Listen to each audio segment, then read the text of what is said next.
Sababu ya uongo watu wamedhulumiwa, sababu ya uongo watu wameuawa, watu wamepoteza haki zao, watu wamepotezewa muda wao. Na ndio maana Mtume sallallahu alayhi wa alihi wasallam akasema, alaikum bisidqi, shikamaneni na ukweli, fa inna sidqa yahdi ila albirri, kwa sababu ukweli unampelekea mtu katika wema, wa inna albirra yahdi ila aljannati, na hakika wema unampelekea mtu katika pepo ya Allah. Wama yazalu ar-rajulu yasduqu wa yataharra as-sidqa hatta yuktaba inda Allahi siddiqa, na hajaendelea mtu kuwa mkweli na akajipamba na ukweli katika maneno yake na vitendo vyake mpaka ataandikwa kwa Allah, huyu mtu ni mkweli.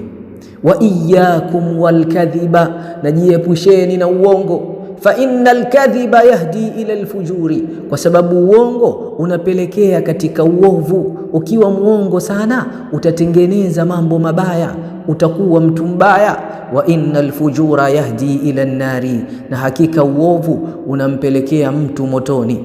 Wama yazalu ar-rajulu yakdhibu wa yataharra al-kadhiba hatta yuktaba inda Allahi kadhaban, na hajaendelea mtu kuwa muongo na anajipamba na uongo mpaka anaandikwa kwa Mwenyezi Mungu ya kuwa huyu mtu ni muongo. Ndugu zangu, uongo umeharibu kila kitu katika haya maisha ya dunia, tujiepushe. Mashaallah.